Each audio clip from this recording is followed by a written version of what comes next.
A recent realization I've been having is about what our experience of life truly is.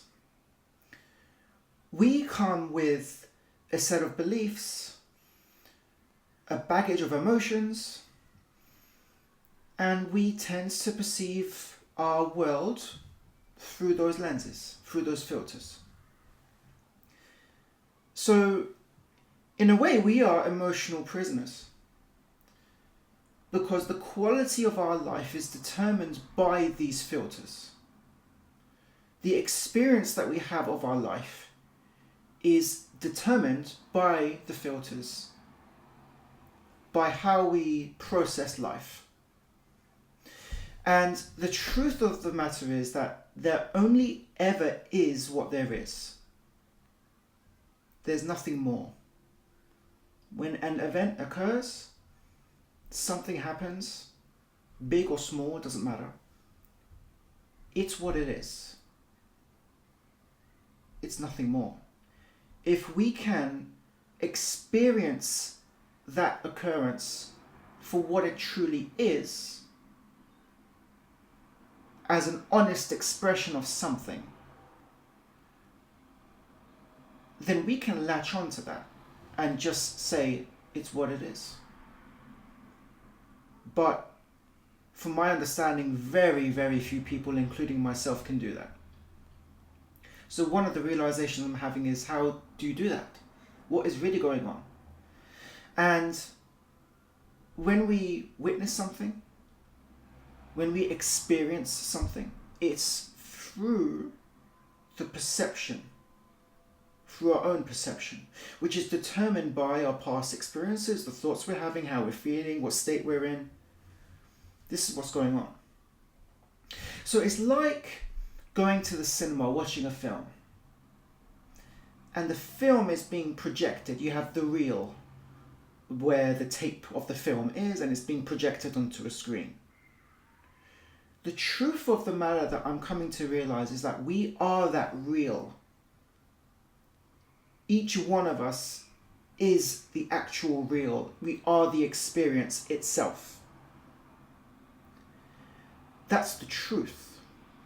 A truth that I certainly haven't grasped, and I'm trying to figure it out. The fact is that most of us are not the real at the moment. We are in the chair, we are in the cinema, on the seat, watching what is being projected by that reel. So if you imagine yourself in a cinema with loads of people, watching the same movie, the same scenes, you are the observer. But the value you attain from what you're watching, the meaning that's derived from what you're watching, the experience you have as a result of watching it and being the observer, for you and every single person in that room will be different. You're watching the same thing, but your experience of it will be different to the person next to you, and it'll be different to the person next to them. Because even though you're all watching the same thing, it is being processed through your individual filters based upon the thought structure you have, the belief system you have, the way you're feeling, how things trigger you emotionally. All of these things is going to have an impact as to what experience you have from watching it. So while it may seem that, hey, I'm getting a real experience, I feel really authentic here, that I can communicate what this means for me, or what this means, what value I get, what this thing I've just watched, how I feel, how it makes me feel. It seems that there's this kind of facade of authenticity that comes from that. Oh, I watched this thing, it made me feel like this, it's amazing, I really appreciated it. That's a fake authenticity. It's an authenticity to the extent that you're expressing how you're feeling, how it made you feel. But it's not the same as having truly experienced that event for what it is. That's completely different. the experience itself is completely different to your interpretation of the experience. And not just in this analogy of a cinema room, it's every aspect of your life. When you go about your day, when you live, when you talk to people in your relationships, at work, whatever you're doing, this is the same process that's set up, it's the same filter. That you do not experience life, you experience your interpretation of your life. It's going through this filtering process, which is your interpretation, your perception.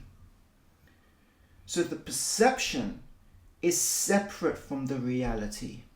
It's your reality, but it's separate from what's really going on.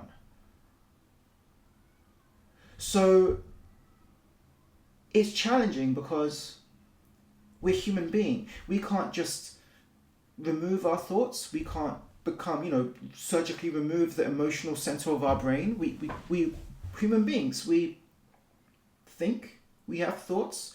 Some thoughts we like, some thoughts we don't like. We have feelings. We don't always understand what triggers the feelings. This is just who we are. This is how we deal with life. We can't necessarily see things completely for what they are without some kind of judgment or feeling or thought that's influencing the process, consciously or subconsciously. So how can we experience something without being in some way impacted by it? Or not having our previous life experience influence how we see things? So there is an authenticity that you can attain from being aware of what thoughts you have about something, how you feel about something, and honestly communicating that. That's you being authentic as who you are now. But to truly experience life for what it is, that's a whole different level. That requires a deep consciousness. A real, true consciousness of who I am, who I think I am, what things make up who I think I am, and how those things influence how I perceive my world, and therefore how I experience life. So the truth is that all of us go through states of emotions. Sometimes we're going to feel quite angry about something, that's an emotion. We're in a state where we're quite agitated, so most things are going to piss us off. We might go through a state of feeling enlightened. Oh, I get it. This is cool. I feel calm. I'm not as reactive. And switching states and learning how to tap into the good states, the states that work for you, that make you feel calm and more regulated and give you more clarity and, make you feel better is a good thing. However, the realizations that I'm having, that I want to share, is it's not what reality is. The true experience of life as it is. So I found this very interesting. And I was thinking about, well, how does this information relate? How can it be useful to my clients or to you watching this? Like, how does it relate and really compute? And there's a key component, again, that I'll bring in, because I mention it every time, is being self-aware. When you are self-aware, you are aware of the thoughts you're having, you're aware of how you feel, you're aware of how certain situations and circumstances affect the way you think and therefore how, the way you feel and therefore the way you react and behave and all these things. Once you have an awareness of it and you've shed light on it, the impact that those same situations will have on you will change. They will be different. I'll share with you another analogy. It's like you go to Las Vegas and there's the hottest magician in town doing an amazing trick. And he asks for a volunteer from the audience, and a woman in a beautiful dress raises her hand, and the dress is so sparkly and glittery and everyone's, you're kind of captivated by how shiny and amazing the dress is. And then He asked the woman to go into a glass cage. You can see the glass cage, and there's another glass cage next to it that's empty.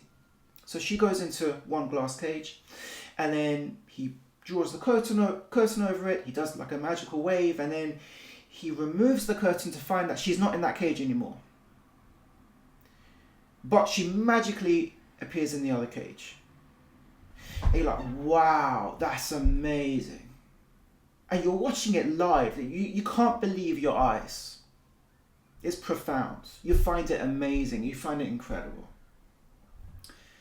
But you're invited backstage, and then the magician decides, he's against the rules, but he decides to show you how that trick was done. Turns out that the woman, the so-called volunteer from the audience, was actually pre-planned. And that woman has an identical twin who wore the same dress. And she was hiding in the floorboard of this other cage. So when the woman got into the cage and the magician drew the curtains, there was a hidden hatch below where, as the curtain was drawn, she went down into the hatch and closed it, so she was hidden from that cage. And at the same time, her identical twin was already hiding in the other cage under the floor, so when the curtain was drawn, she went up. Boom, there's the trick. So you have an understanding of how the trick was done. Now go back and see the show again. Will you have that same reaction as you did the first time? The answer is no. Because you are aware. You know the secrets. You're aware. He's shed light on what's happened. It's the similar principle applies when you go about your life and you understand yourself more. How you react to things, how you feel about things, what thoughts you have. Do you have self-critical thoughts? Do you feel you have low self-esteem? Is it impacting your self-esteem? Is it impacting your ability to relate to people? Do you feel you can't communicate what you really want? Are you expected to play out certain roles in your life or in relationships? Are you the one that everyone steps on? So, understanding all of these aspects will empower you to decide where you go from there. This is how you free yourself from being the prisoner, from being the emotional prisoner. Because if you're an emotional prisoner, you don't know what you don't know. You don't know what's going on. You think this is just me.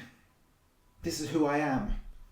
And who you've resigned yourself to being is the emotions you're experiencing at those times. So you've identified yourself with those emotions that you're experiencing, and therefore you've limited yourself to those emotions. Without considering the possibility that I am more than this, I am not just this. I've actually been choosing to do this. I've just not realized it. Because I'm not conscious of it. And why should I be conscious of it? It's not my fault that I was raised in a bloody difficult childhood with parents who didn't show me any emotional support or attention. I've been programmed to be this, but I haven't chosen to be programmed like that. It's just a result and consequence of the way I was raised and the people I was with and having no emotional love or support. This is most of the clients I see. And I say it's not your fault. It's just not your fault. But it's your responsibility, because no one's going to come to change it for you. They can't change it for you, even if there was someone who wanted to. Your counsellor or psychotherapist included. It comes down to you. It's your responsibility, but kind of paradoxically, it's not your fault. The change has to come from you. And it starts with being self-aware. Aware of how you're impacted emotionally and how those emotions impact the way you behave and react. Because if you have an awareness of it, you're then empowered with the knowledge of what's going on, and therefore you can decide, well, I'm going to continue as I was. Because this is the freedom aspect now. You have a choice. I'm going to continue as I was, or I'm going to explore this further and find out why, when I see my family, I get this certain feeling in my belly or my chest. I'm going to find out why, when my partner interrupts me, I get really angry and really upset. Or I'm going to find out why, when my partner interrupts me, I withdraw and I get fearful and I do as she says or he says. you start your process of inquiry, which is rooted for the first step of self-awareness. You then start to inquire as to why you have certain thoughts. Where do they come from? Why do you think that? Why do you have certain feelings or certain situations or circumstances that trigger you emotionally in a certain way? And why does that trigger impact you in this behavior or reaction? You start to inquire and develop knowledge about yourself. Because as you are progressing, let's say in a relationship, and someone says something, and you're like, oh, how could you say that to me? And you start to become very defensive and reactive and argumentative. You're not reacting based on what they've said. You're not reacting to the event. The event is they've just said these few words. That's the event.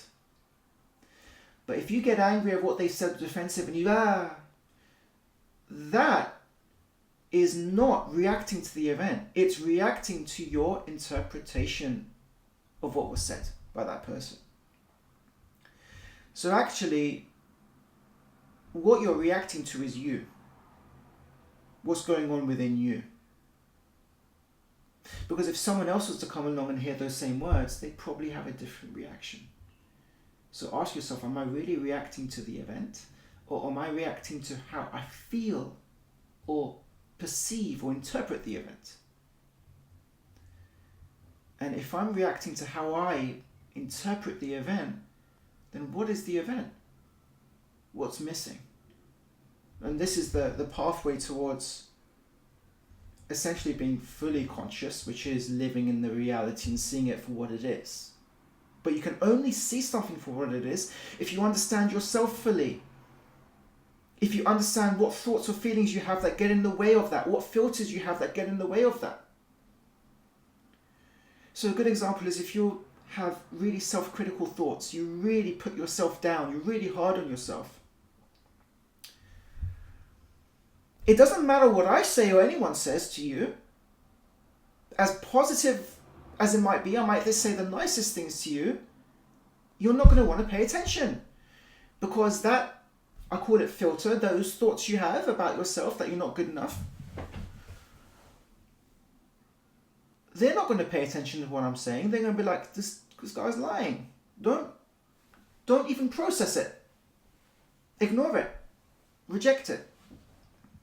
Because even though I'm saying something, and I can be saying something genuinely, and this is what's really going on, I'm expressing myself, I'm saying it genuinely, you're not perceiving the reality of what I'm saying. You're perceiving your interpretation, which is this guy's lying.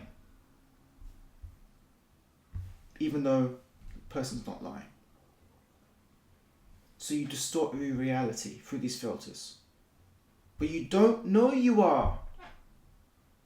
This is the tricky thing. You don't know. You may not know you are. You probably don't know you are.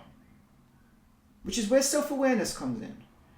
You shine the light of awareness, consciousness, onto the very things that may be distorting your reality and therefore distorting your life experience. And you start that process of inquiry. There's no real set pathway to where that's going to take you. You just inquire and you deepen your awareness. And then you start to understand actually what's been going on within me is like a symphony. No emotions that I experience is static. It's deeply layered and multi-layered. An anger you experience in one circumstance will feel different and be different in nature to an anger in another circumstance. But because we have not taken the time to invest in ourselves, to sit with how we're feeling, to just be with it, to understand it, to get the sensations of how these emotions feel within us, because of that, we're not aware. We don't catch it. It becomes automatic. And you think, oh, I can't change this, I can't change that. Because it's not a given. It's a skill. And that's something people will not tell you. Feeling your emotions is a skill. It's not something to be taken for granted, which we do. Understanding your thoughts and the way they impact you is a skill. Having self-awareness is a skill. Catching yourself feeling a certain way before you react in a way you're going to regret is a skill. And like all skills, it requires practice. It requires practice if you're at the beginning of that kind of journey to deepen your self-awareness. You need to practice it. It won't just come just because you want it to come. It has to be through sitting with who you are. And a lot of people, and I know this from experience, a lot of people stop there. A lot of people don't like who they are. They don't even know why. They feel very uncomfortable with who they are. So they say, I can't. I'm just going to go to work and keep doing as I'm told. I'm miserable, but I'll deal with it. Because sometimes sitting with how you truly feel is very difficult. It's very painful. In fact, the things that you develop, these parts of yourself that you develop as part of your personality, they don't want you to do that. They want to keep you distracted because it might be some things you're harboring that are very painful. It's trying to protect you and shelter you, your mind. It's trying to shelter you from that.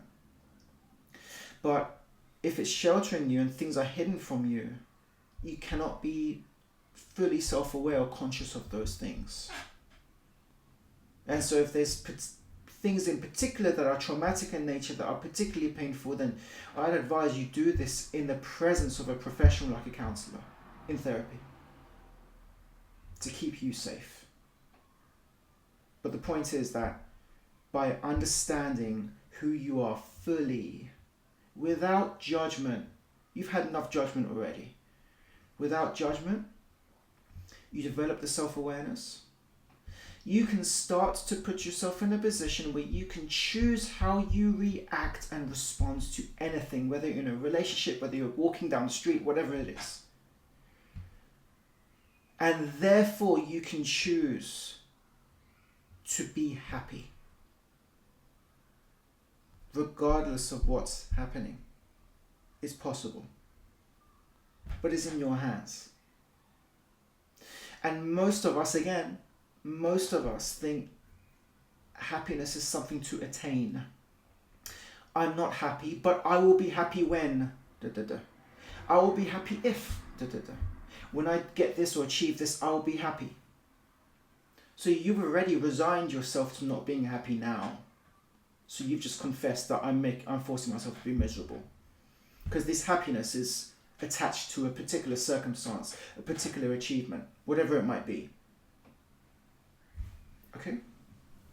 So go ahead and achieve that thing in order to be happy. But what happens when you achieve it? Are you confusing happiness with excitement? Maybe you feel elated. Maybe there's feelings of happiness, positive feelings that come from that. But then what happens? Does it last to the end until you die? No. It fades. Now what? Now what? I'm identifying with myself, with my emotions. This is who I am. And I feel happy and I feel sad. I feel good about myself and I don't feel good about myself. You identify who you, the being, is based on your emotional experience. You're identifying with it. But the emotional experience is not a reflection or representation of the truth of your life. It's only your perception. So again, are you experiencing life or are you experiencing your perception of life? And if your perception of life is not where you want it to be, then what would you want to do about it? You can change it. You can do something about it with self-awareness as a starting point. But that's going to have to come down to you to practice that and to put that into action. If you can resonate with anything here, around whether there's a particular experience of life you're having that's not going how you want it, but if you said to yourself, I can't do anything about it, then have you really sat with that? Have you really investigated why you can't do anything about it? Even if you can't change the material circumstance, the actual event itself, could you change your perception of it? Or could you choose to step back from your perception? Just like the magician analogy I shared, the understanding and self-awareness you have about how you feel and react or behave in any situation, that understanding will help to dull the impact of that situation on how you feel. Because now you're aware. And that awareness will bring in time choice. And that choice gives you emotional freedom. Please subscribe. Please like this video. Thanks so much for watching.